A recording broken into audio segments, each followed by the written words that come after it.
भगवान ने अग्नि का पान किया है। हम जो है एक अंगार को भी अपने हाथ में कुछ देर भी नहीं रख पाएंगे। भगवान ने कालिया नाग के ऊपर नृत्य किया है।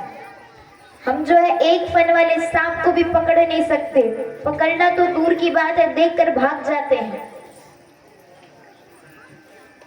भगवान ने 7 कोस के गोवर्धन पर्वत को 7 दिन तक के उठाकर रखा था। हम तो छोटे से पत्थर को 1 घंटा भी नहीं उठा पाएंगे। तो भगवान ने जो किया वो हम नहीं कर सकते।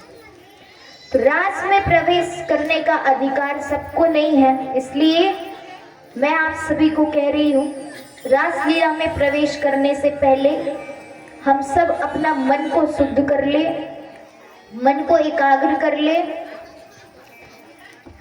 और फिर जो ये दूसरी बात, जो गोपियां थी, तो रास लीला में भगवान के साथ जो रास कर रही थी वो कोई साधारण स्त्री नहीं है। ये स्वयं सिद्धा वेद की श्रुतियां और त्रेता युग के ऋषि मुनि हैं, जिनको भगवान की दर्शन की लालसा थी। वो भगवान का सत्संग करा करते थे। ये वो है। एक बार जो है कामदेव जाकर के भगवान श्री कृष्ण के पास कहते हैं कि हे प्रभु, मैं आपसे युद्ध करना चाहता हूं। भगवान हंसकर कहते हैं, अच्छा, त्रेता युग में तुम्हारी ये जो कामना है पूर्ण नहीं हुई क्या? भगवान तब कामदेव कहते हैं कि उस समय आप स्त्रीधारी थे, मर्यादा पुरुषोत्तम श्री राम थे, इसलिए ये कामना की पूर्ति नहीं हुई, इसलिए मैं आपसे अभी युद्ध करना चाहता हूं। भगवान कहते हैं, अच्छा ठीक है, बताओ मैदान में युद्ध करना है कि किले में युद्ध करना है? कामदेव ने कहा, प्रभु जैसी आपकी इच्छा। और उसके बाद भगवान ने उन्हें कहा कि शरद पूर्णिमा की रात्रि को आ जाना। कामदेव ने भगवान से कहा कि यदि मैं अगर पराजित हो जाता हूं तो मैं आपका पुत्र प्रद्युम्न बन करके आऊंगा, जिनकी कथा हम कल श्रवण करेंगे। देखिए, महाराज के 3 सिद्धांत हैं। पहला है, गोपियों के शरीर से कोई लेना देना नहीं है। यहाँ सभी उम्र की गोपियां हैं, छोटे से बड़े, बड़े से छोटे, सभी उम्र की गोपियां हैं। गोपियों के शरीर से कोई लेना देना नहीं है।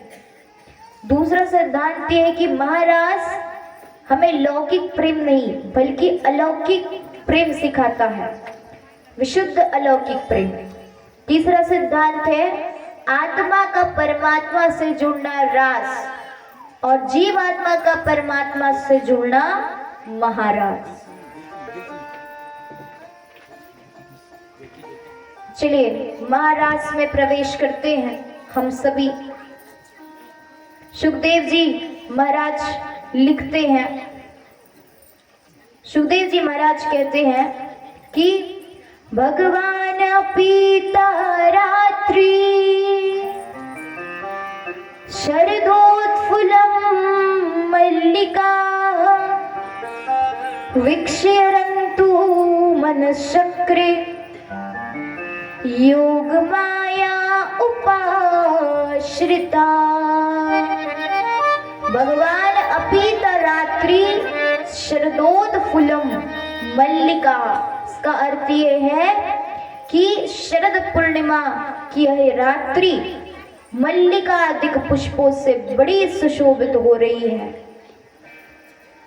जितने भी पेड़ हैं, लता पता सभी जो है बहुत सुंदर सुशोभित हो रहे हैं, और चांदनी की जो शोभा है चारों तरफ जो है छिटक रही है।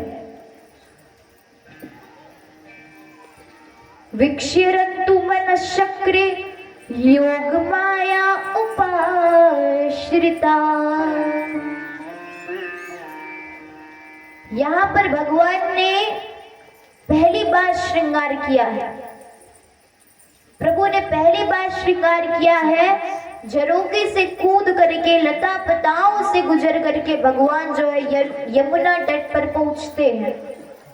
यमुना तट पर पहुंचते हैं, अपनी पीताम्बरी जो है सुनहरी रेत पर बिछाते हैं, बैठते हैं और अपनी कमर से वंशी निकाल करके वंशी से कहते हैं कि वंशी, आज तक तूने मेरे एक भी काम नहीं की, तूने मेरी एक भी सेवा नहीं करी है, मैंने ही तुम्हारी सेवा करी है अभी तक, इसलिए तू आज मेरी सेवा कर। वंशी कहती, अच्छा प्रभु, आपने मेरी कैसी सेवा करी है? भगवान बताते हैं कि मैं प्रतिदिन तुझे अपने हाथों से सुलाता हूँ, मेरी उंगलियां प्रतिदिन तुम्हारी चरण सेवा करती है, अधरामृत का भोग लगाता हूँ, बंसी बजाते समय जब मेरी पलकें हिलती है तो मानो मैं तुम्हें पंखा जलता हूँ। बंसी ने हंसकर कहा, अच्छा अच्छा ठीक है प्रभु, बताइए क्या काम करना है? भगवान कहते हैं कि तुम्हें गोपियों के चित्त रूपी मणि को चुराना है। वंशी कहती है कि क्या प्रभु, आप जब देखो तब चोरी की ही बात करते रहते हो। ठीक है, कर दूंगी, कोई बात नहीं। अब यहाँ पर भगवान जो है श्री राधा रानी का स्मरण करके योग माया का जो कृपा शक्ति है, योग माया यहाँ पर किसे कहा गया है? राधा रानी को। श्री राधा रानी को यहाँ पर योग माया कहा गया है, और जो योग माया की जो कृपा शक्ति है वो जीवों को भगवान से जोड़ते हैं। किशोरी जी कृपा बहुत करती है, कहा जाता है, कोई कसर नहीं छोड़ती वो कृपा करने में। श्री कृष्ण तो पहले यही कहेंगे कि चलो पहले अपना छल कपट सब छोड़ो, उसके बाद ही अपनाऊंगा। लेकिन किशोरी जी क्या है, बहुत जल्द वो अपना लेती है। जो वृंदावन है वहां राधा जी का ही राज चलता है, इसलिए सब वहां राधे राधे बोलते हैं, कृष्ण कृष्ण कोई नहीं बोलता अधिकतर। जय श्री राधे, श्री राधे, राधे राधे, या फिर हम कृष्ण का भी नाम लेंगे तो सबसे पहले राधे कृष्ण बोला जाता है, कृष्ण कृष्ण कोई नहीं बोलता। तो वृंदावन में राधा रानी का ही राज चलता है, और किशोरी जी की कृपा के बिना कोई भी ब्रज में प्रवेश नहीं कर सकता। जो वृंदावन वासी हैं वो क्या कहते हैं? हम राधे जू के बल अभिमानी। वृंदावन वासी ये कहते हैं कि हम पर श्री राधा रानी की कृपा है, और यही जो हमारा बल है, इसका हमें अभिमान है कि श्री राधा रानी जो है हम पर हाथ रखी हुई है, हमारे सर पर हाथ रखी हुई है, भरोसा है। देखिए, भरोसा करना बहुत मुश्किल है।